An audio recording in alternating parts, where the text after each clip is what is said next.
Hello and welcome to today's lesson, which is on the poem Catrin by Gillian Clarke. The first thing we're going to do is look at some context behind the poet.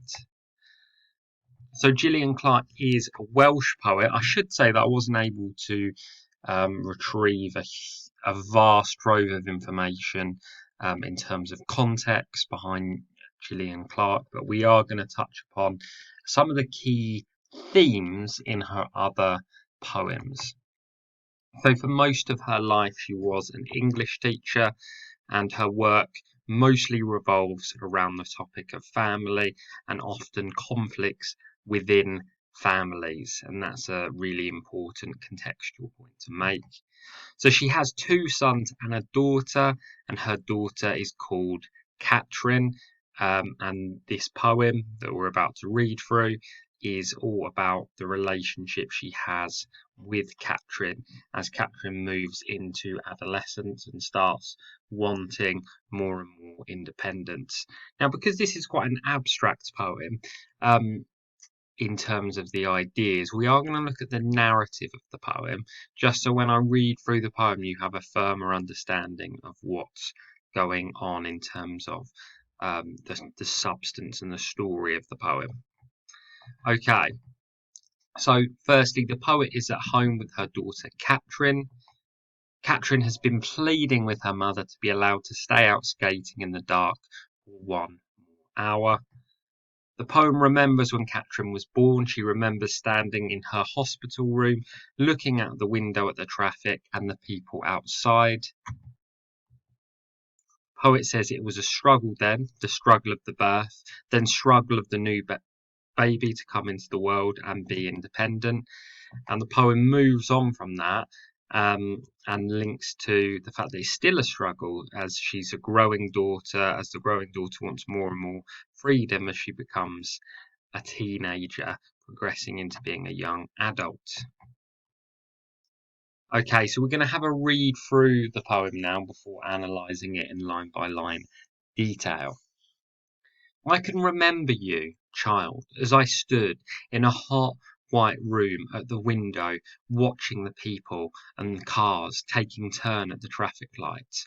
I can remember you, our first fierce confrontation, the tight red rope of love which we both fought over. It was square, environmental blank, disinfected of paintings or toys. I wrote all over the walls with my words, coloured the clean squares with the wild, tender circles of our struggle to become separate. We won. We shouted to be two, to be ourselves. Neither won nor lost the struggle in the glass tank clouded with feelings which changed us both.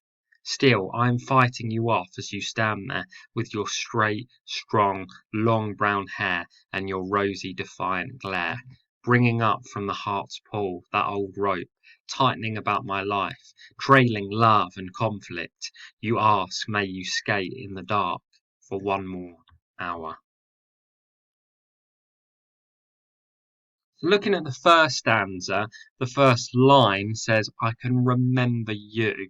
So immediately this is interesting because it is the mother who will have a greater memory, clearly, of Catrin when she was a very young child. And of course, she's the only one who remembers Catrin as a baby and, of course, during childbirth. And if we think about memory, it's actually a tool of power in some ways.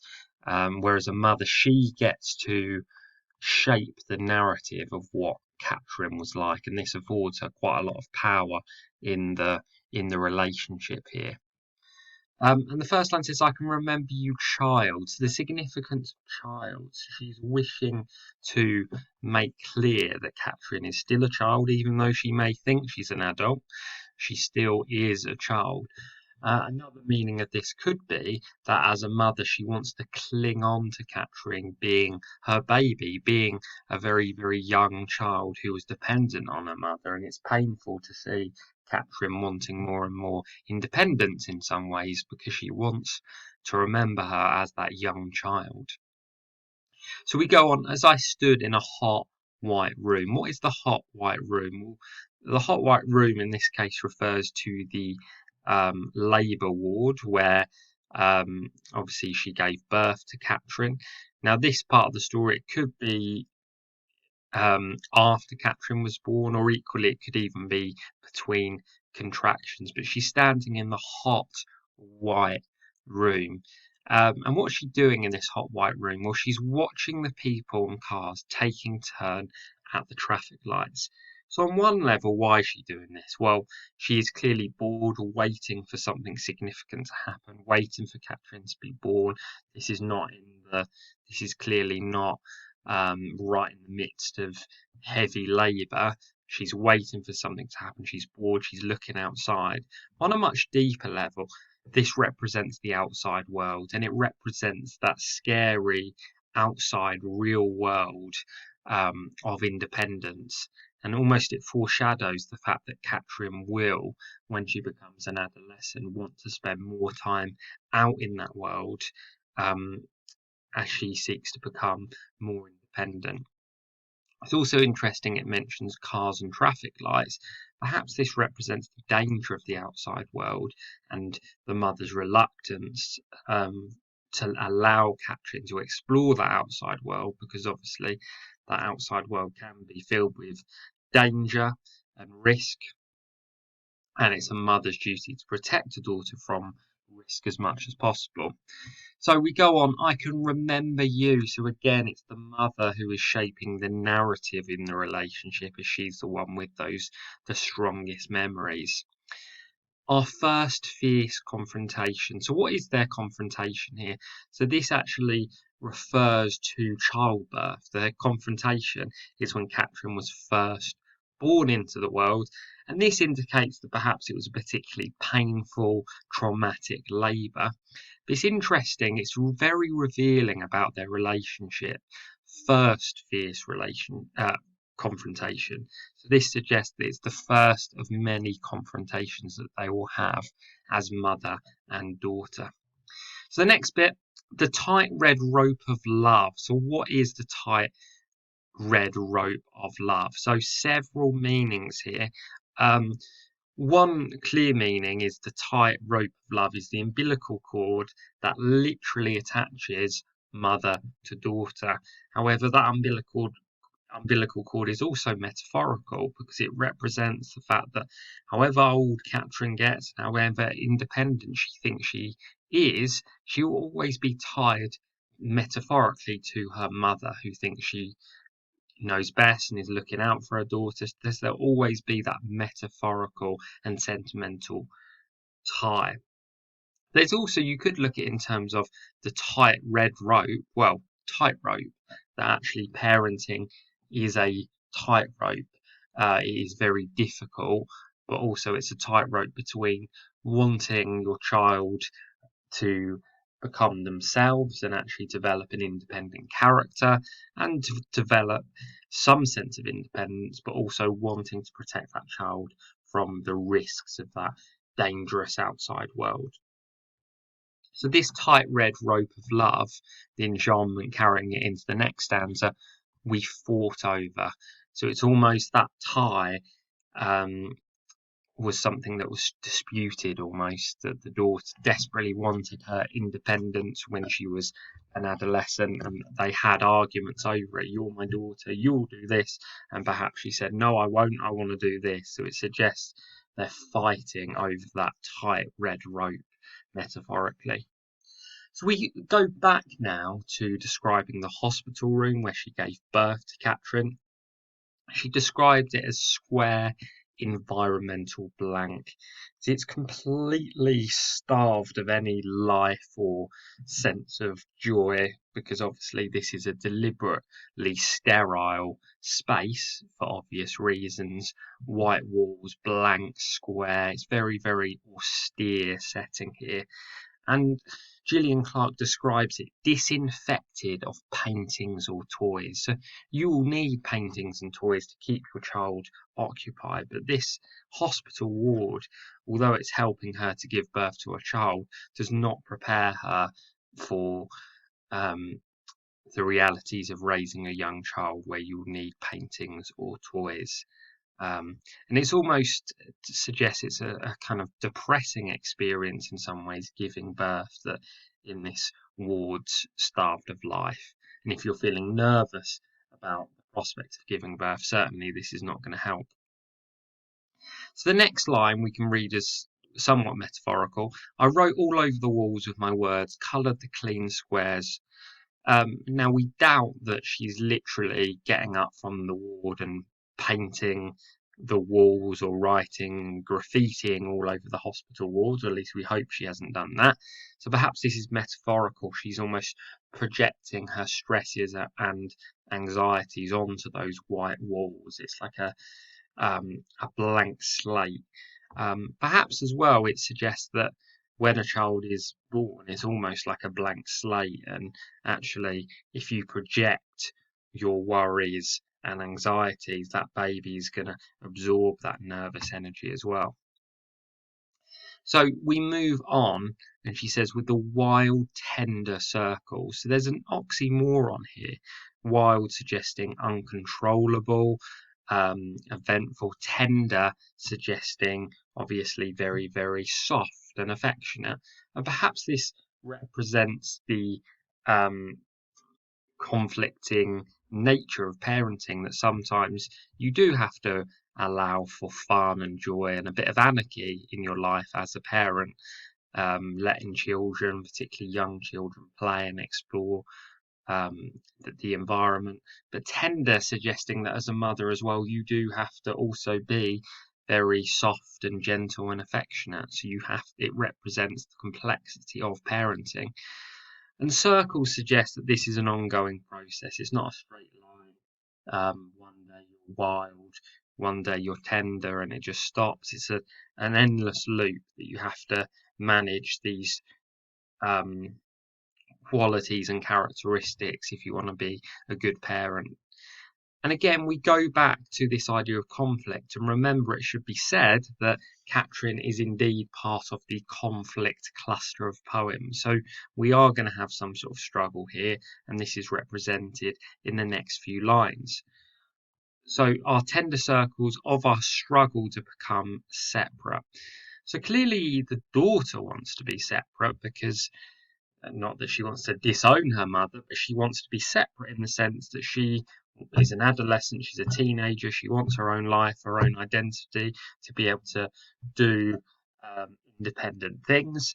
And to some extent, the mother wants to be separate because she wants to have her own identity. She doesn't perhaps just want to be defined as a mother.